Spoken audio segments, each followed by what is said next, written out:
Desde Canadá en español, llega la información que te conecta con tu comunidad. Esto es RCE Noticias, actualidad, análisis y los hechos más relevantes en un solo lugar. ¿Qué tal, amigos? Bienvenidos a este espacio de información. Les saluda su amigo Irving Selván. Gracias por estar conectados con nosotros y vamos a iniciar esta semana con toda la información de lo más relevante de Canadá y el mundo hispanohablante. Y es que comenzamos en Quebec. Se registraron manifestaciones en varias regiones de la provincia contra lo que participantes consideran una postura inflexible del ministro Jean-François Roberge respecto al programa de experiencia quebequense conocido como PEC. Vamos a los detalles.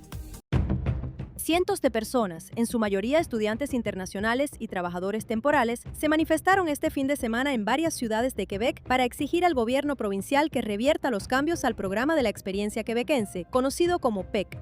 En Montreal, cerca de 800 manifestantes marcharon frente a la oficina del ministro de Inmigración Jean-François Roberge. Durante la protesta, los participantes portaron pancartas con mensajes en defensa del programa y criticaron lo que consideran una postura inflexible del gobierno ante las solicitudes para restablecer los requisitos previos a 2020. Movilizaciones similares se realizaron en Quebec, Sherbrooke, Gatineau y Trois-Rivières. En la capital provincial, alrededor de un centenar de estudiantes y graduados extranjeros entregaron una petición con más de 12,000 firmas, solicitando el regreso del programa en su formato original. El PEC permite que graduados internacionales y trabajadores temporales con experiencia laboral en la provincia accedan con mayor facilidad a la residencia permanente. Sin embargo, el gobierno endureció las reglas en 2019 y 2020, exigiendo un nivel más alto de francés, limitando el acceso a áreas de estudio consideradas prioritarias y eliminando algunas vías basadas en experiencia laboral. Desde entonces, miles de solicitantes aseguran haber quedado en un limbo migratorio, pese a haber estudiado, trabajado y pagado impuestos en la provincia. Muchos temen verse obligados a abandonar Quebec tras años de inversión personal y profesional. El ministro Roberge defendió las reformas al señalar que el programa debe responder a las necesidades del mercado laboral y reforzar la francización. No obstante, organizaciones estudiantiles y asociaciones de inmigrantes advierten que las medidas podrían provocar pérdidas económicas y reclaman la apertura de un diálogo con universidades, empresas y comunidades migrantes. La presión aumenta mientras el gobierno prepara un nuevo proyecto de ley sobre inmigración. Los manifestantes aseguran que continuarán las protestas si no se anuncian cambios en las próximas semanas. Por supuesto, invitarlos a participar a través de sus comentarios. ¿Qué opinan sobre este y muchos otros temas? En Ontario, el gobierno de la provincia ordenó una inspección tras el escándalo de corrupción que involucra a integrantes de la policía de Toronto. Una investigación que busca determinar responsabilidades y revisar mecanismos de supervisión dentro de la corporación. Continuamos con más información. El inspector general de policía de Ontario ordenó este lunes una revisión exhaustiva a nivel provincial de todos los servicios policiales y juntas de policía tras el impacto causado por las acusaciones de corrupción dentro de la policía de Toronto. Ryan Teschner, inspector general, explicó en Queen's Park que las graves denuncias han sacudido la confianza pública en las fuerzas del orden, por lo que una inspección independiente es necesaria para identificar vulnerabilidades y restaurar esa confianza. La revisión se centrará en 5 áreas clave: supervisión de oficiales, proceso de selección y evaluación de agentes, acceso a bases de datos policiales, manejo de evidencias y propiedades incautadas, y abuso de sustancias y aptitud para el servicio. Esta medida llega tras el anuncio del 5 de febrero por parte de la Policía Regional de York, que presentó cargos contra 7 oficiales activos de la Policía de Toronto y un oficial retirado en el marco de la investigación Project South. Esa pesquisa destapó una red de corrupción y vínculos con el crimen organizado, incluyendo acusaciones de conspiración para cometer asesinato, tráfico de drogas, obstrucción a la justicia, extorsión y liberación de información confidencial a cambio de sobornos. La inspección provincial busca ir más allá del caso de Toronto y detectar si existen fallos sistémicos en otros cuerpos policiales de Ontario. Los resultados podrían llevar a reformas importantes en protocolos, supervisión y acceso a información sensible. La revisión ya está en marcha y se esperan resultados en los próximos meses. En México, autoridades confirmaron la identificación de los cuerpos de 3 empleados de la empresa minera canadiense que habían sido secuestrados en Sinaloa. Vamos con los detalles. Autoridades mexicanas confirmaron este domingo la identificación de 3 de los 10 trabajadores de mineras canadienses que fueron secuestrados el 23 de enero en el municipio de Concordia, Sinaloa. Los cuerpos fueron hallados a finales de la semana pasada cerca de la localidad rural de El Verde, a unos 15 kilómetros al norte de Concordia, en lo que medios locales han descrito como una fosa común. Las víctimas identificadas son José Manuel Castañeda Hernández, geólogo de 43 años, originario de Guerrero, que trabajaba para la minera canadiense Vizsla Silver; Ignacio Aurelio Salazar Flores, de 40 años de Zacatecas, y José Ángel Hernández Vélez, de 37 años, también de Zacatecas. La Fiscalía General de la República informó el viernes que encontró cuerpos y restos humanos en El Verde, sin especificar un número exacto. Uno de los cuerpos presentaba características de uno de los trabajadores desaparecidos de Vizsla Silver. Por su parte, el secretario de Seguridad y Protección Ciudadana de México, Omar Harfuch, señaló que se sospecha que una célula vinculada a los Chapitos, leal a los hijos de Joaquín El Chapo Guzmán, estaría detrás del secuestro.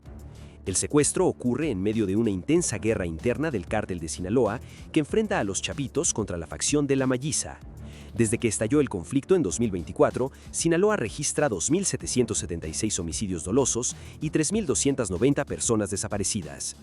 Vizsla Silver Corp, con sede en Vancouver, expresó estar devastada por la trágica pérdida de vidas y afirmó que su prioridad sigue siendo la recuperación segura de los empleados que permanecen desaparecidos. Las autoridades continúan la investigación mientras 7 trabajadores aún permanecen desaparecidos.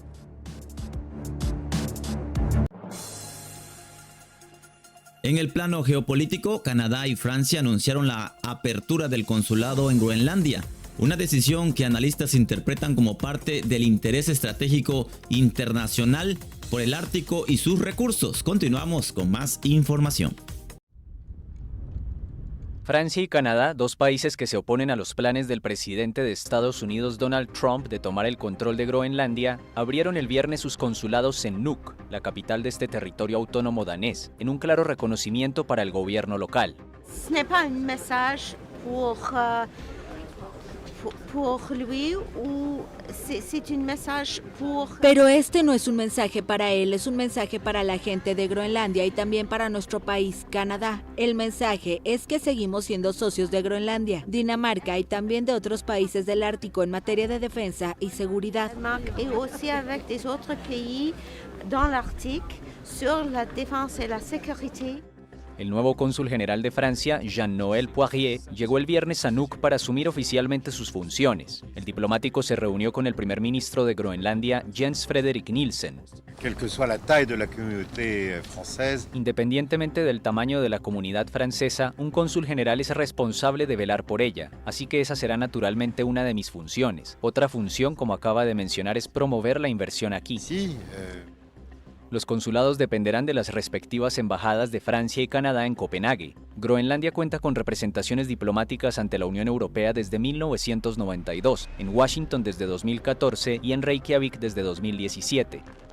En Nuuk, Islandia abrió su consulado general en 2013 y Estados Unidos en 2020. Entre 1940 y 1953, los estadounidenses tuvieron un primer consulado en la apacible capital groenlandesa. La Comisión Europea abrió a su vez una oficina en 2024. El presidente Trump y el secretario general de la OTAN, Mark Rutte, anunciaron recientemente un marco con vistas a un acuerdo sobre el futuro de la isla ártica, de contornos aún difusos.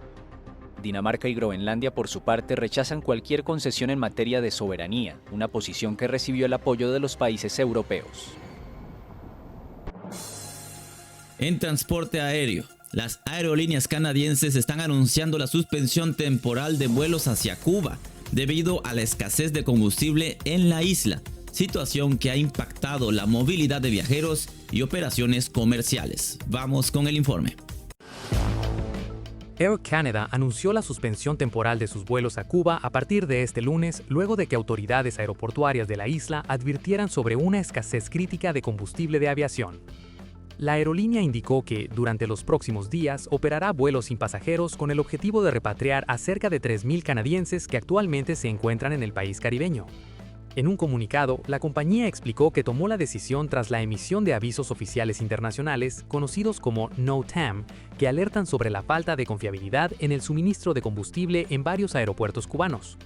Para los últimos vuelos autorizados, Air Canada transportará combustible adicional y podría realizar escalas técnicas si es necesario. La suspensión afecta directamente a las rutas hacia Holguín y Santa Clara, que quedan canceladas por el resto de la temporada. En el caso de Varadero y Cayo Coco, los vuelos están suspendidos de forma temporal, con un posible reinicio tentativo a partir del 1 de mayo, sujeto a evaluación. El Aeropuerto Internacional José Martí de La Habana confirmó que no contará con combustible Jet A1 al menos hasta el 11 de marzo, en una alerta dirigida a aerolíneas internacionales. La situación ocurre días después de que el gobierno canadiense emitiera una advertencia de viaje a Cuba, señalando que la escasez de combustible podría afectar vuelos, transporte y operaciones hoteleras.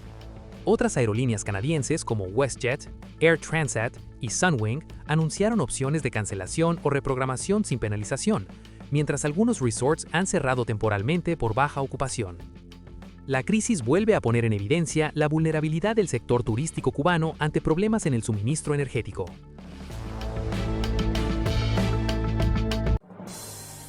Precisamente sobre la crisis energética en Cuba, continuamos con más información.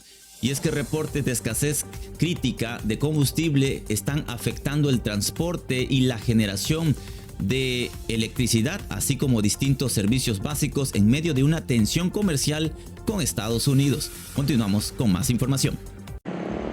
Cuba cada vez más asfixiada. Una aerolínea europea advirtió que a partir de este lunes no habrá más combustible para aviación debido a las restricciones impuestas por el bloqueo estadounidense. En las calles de Cuba, la crisis de combustible cada vez más profunda paraliza el transporte público, obliga a las instituciones académicas a alterar sus programas y provoca cortes de energía, intensificando las tensiones en la vida cotidiana como la de este conductor. La situación del combustible acá está caótica, cada vez está caótica. Antes se podían conseguir en CUP y en USD, pero ya ahora también por la aplicación del ticket ya también se ha reducido. Semana laboral de 4 días, teletrabajo, restricciones en la venta de combustible, cierre de hoteles. El gobierno cubano ha anunciado un paquete de medidas para hacer frente a la crisis energética, pero para expertos en economía, el gobierno cubano se verá forzado a ceder ante Estados Unidos. Todo parece indicar que en algún momento, lamentablemente bajo una extrema presión y con una posición muy debilitada, las autoridades cubanas van a tener que aceptar algún tipo de negociación. Desde la operación militar del 3 de enero que concluyó con la captura del presidente de Venezuela, Nicolás Maduro, Estados Unidos anunció el fin del suministro de petróleo de ese país suramericano a la isla y ha amenazado con sanciones económicas a los países que suministren crudo a la nación insular, como México, que ahora se limita a enviar ayuda humanitaria. Y terminamos con el entretenimiento y el deporte. El artista Bad Bunny protagonizó el espectáculo de medio tiempo del Super Bowl con una presentación que destacó bajo la presencia y el ritmo latino ante millones de espectadores en todo el mundo. Veamos el informe. El puertorriqueño Bad Bunny brilló el domingo en el espectáculo del medio tiempo del Super Bowl. Con un recital histórico y apabullante, el primer artista principalmente en español en el mayor escenario global cumplió con creces su promesa de poner a bailar a los 75,000 espectadores que pagaron miles de dólares por un lugar en la ciudad estadounidense de Santa Clara, California. El espectáculo fue una orgullosa celebración de la música y la cultura latina, en un momento en que esta población se siente amenazada por la cruzada antimigratoria del presidente Donald Trump. Lady Gaga, que cantó en inglés, fue la gran invitada sorpresa sobre un decorado con postales emblemáticas puertorriqueñas, como plantaciones de caña, carritos de comida y señores jugando al dominó. El momento más político vino de la mano de un ilustre compatriota, Ricky Martin, quien entonó lo que le pasó a Hawái, considerado un himno independentista de Puerto Rico. Bad Bunny cerró con fuerza enumerando los países del continente antes de mostrar un mensaje en el ovoide que decía «Juntos somos América». Más de 100 millones de personas siguieron por pantallas la final de la Liga de Fútbol Americano, entre ellos Trump, quien dijo que nadie comprendió lo que el cantante estaba diciendo y calificó el espectáculo musical como una afrenta a la grandeza de Estados Unidos. En la localidad puertorriqueña de Vega Baja, a unos 40 kilómetros de la capital San Juan, muchos se reunieron para disfrutar del recital de su vecino ilustre, una enorme fuente de orgullo en este delicado momento. La mayoría está agradecida con un artista que siempre reivindica sus orígenes y que celebró el año pasado 31 conciertos en Puerto Rico, una manera de darle un empujón económico a los suyos. Él es un gran embajador que representa la cultura del sur, definitivamente. Aparte de que es un ser humano bien sensible, y eso no lo tengo que decir yo porque eso se ve, él se emociona, él no se abochorna cuando se emociona y llora. Es para que vea que nuestra presencia se afianza en los Estados Unidos y en el mundo entero. Bad Bunny es un ícono de la música y a nivel mundial. Benito Antonio Martínez Ocasio, quien en 2020 ya había participado como artista invitado del espectáculo del medio tiempo junto a Shakira y Jennifer López, llegó al evento cumbre del deporte estadounidense tras conquistar hace una semana un histórico Grammy al álbum del año por su aclamado Debí tirar más fotos, el primer trabajo en español en llevarse esa estatuilla. La presentación generó mucha expectativa tanto entre los críticos como en los fans del reggaetonero, que con 89 millones de oyentes mensuales en Spotify ha sido proclamado por la plataforma como el más reproducido en 4 años. Y bien, queridos amigos, así llegamos al final de esta edición. Gracias, por supuesto, por estar con nosotros. Queremos mandar saludos a Andrea López en Montreal, Javier Morales en Calgary y toda su familia. También, por supuesto, los invitamos a formar parte de nuestra comunidad y enviarnos saludos a través del WhatsApp. Es el +1 438 778 1534. Les saluda su amigo Irving Selván. Que tengan una excelente jornada. Nos vemos en la próxima edición. Suscríbete, dale like y comparte, porque la información no se detiene. Y nosotros tampoco. Esto fue RCE Noticias. Mantente informado todos los días con las noticias más relevantes de Canadá y del mundo hispanohablante. Sigue conectado a nuestra programación y no te pierdas las próximas emisiones. Aquí, en Canadá en Español. Hasta la próxima.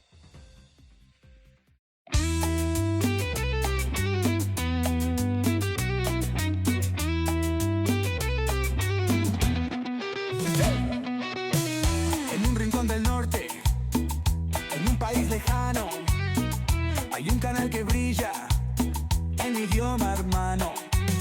Es Canadá en español, siempre al tanto, con noticias frescas que estamos esperando. Sube el volumen, Canadá en español es nuestra guía. Con RCE Noticias, la comunidad se activa. Es información que suena día tras día. ¡Vamos a bailar! Desde Toronto hasta Vancouver nos conectan con historias y eventos que nos representan. Noticias de aquí y allá, no te desconectas. En RCE Noticias el alma se alimenta. ¡Vamos a bailar! Sube el volumen, Canadá en español es nuestra guía. Con RCE Noticias la comunidad se activa. Es información que suena día tras día. En la pantalla se ve lo que está pasando. En nuestras nuevas tierras nos están informando. Con voces familiares estamos conectando. Canadá en español siempre apoyando. Sube el volumen, Canadá en español es nuestra guía. Con RCE Noticias la comunidad se activa. Es información que suena día tras día. ¡Bailemos ya!